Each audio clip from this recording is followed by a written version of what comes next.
Over the weekend, Donald Trump paused the daily strikes from the US against Iran, attacks which had been happening for 13 consecutive days. There was a sense perhaps he was trying to give Iran time to return to the negotiating table and sort out a lasting deal to end the war. But there were also reports circulating in the US media that he'd been warned stocks of interceptor missiles, which are vital in protecting US bases and personnel across the Middle East, were stretched pretty thin.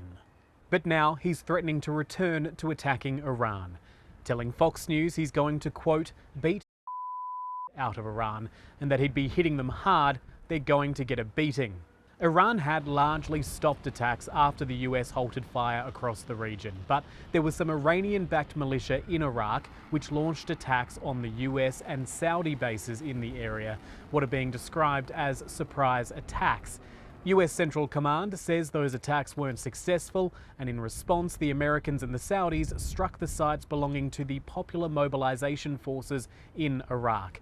At least 20 of the militant group members were killed, 32 injured, and there are now reports saying at least 6 Iranian military advisors were also killed. Since those attacks, some of the Iraqi militia have issued an ultimatum to the Iraqi government, saying a response to the US and Saudi attacks is inevitable, and they've given the government a week to prove it can protect the country.